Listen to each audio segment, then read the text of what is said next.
Hi friends, ఈరోజు కాకరకాయ పచ్చడి ఎలా చేయాలో తెలుసుకుందామా.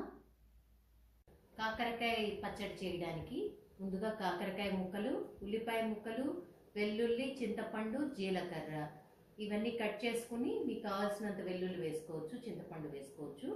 ఇవన్నీ కొంచెం కచ్చా పచ్చాగా దంచుకోవడం కానీ లేకపోతే మిక్సీలో గ్రైండ్ చేసుకుని పెట్టుకోవాలి. గ్రైండ్ చేసుకున్న తర్వాత ఇలా ఉంటుందన్నమాట.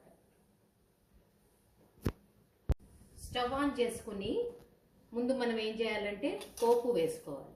పోపులోకి నార్మల్గా ఆవాలు, పచ్చిశనగపప్పు, మినప్పప్పు, జీలకర్ర ఆల్రెడీ గ్రైండ్ చేసాం కాబట్టి అక్కర్లేదు. ఇవి వేసుకొని వేయించుకొని కొంచెం ఎండుమిరపకాయలు వేసుకొని వేయించుకోవాలి. పోపు వేగిన తర్వాత కరివేపాకు వేసుకోవాలి.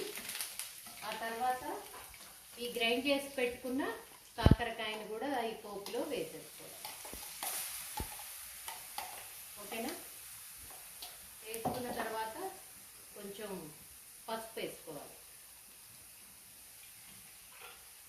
పసుపు వేసుకొని మంచిగా దీన్ని ఫ్రై చేసుకోండి. కాకరకాయ పేస్ట్ కలర్ మారాలన్నమాట. కలర్ మారేంత వరకు చక్కగా ఫ్రై చేసుకోవాలి. కొంచెం ఆయిల్ పడుతుందండి. ఆయిల్ పడితేనే దీనికి టేస్ట్. తర్వాత ఇది 3-4 రోజులు కూడా చక్కగా నిలవ కూడా ఉంటుంది. ఫ్రిడ్జ్లో పెట్టుకుంటే ఇంకా ఎక్కువ రోజులు కూడా నిలవ ఉంటుంది. అందుకని మంచిగా ఫ్రై చేసుకోవాలి. ఆ తర్వాత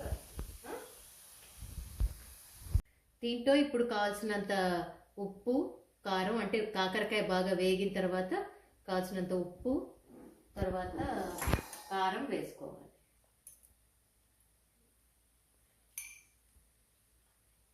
ఇప్పుడు కాకరకాయ బాగా వేగిన తర్వాత దీంట్లో కావాల్సినంత ఉప్పు, కారం, ఆ తర్వాత మీకు ఇష్టమైతే బెల్లం కూడా వేసుకోవచ్చు. కొంచెం బెల్లం యాడ్ చేస్తున్నాను నేను, ఎందుకంటే చింతపండు కూడా వేసాను కదా, బాగుంటుంది. ఎక్కువ ఇష్టమైన వాళ్ళు ఎక్కువ బెల్లం వేసుకోవచ్చు. ఓకే,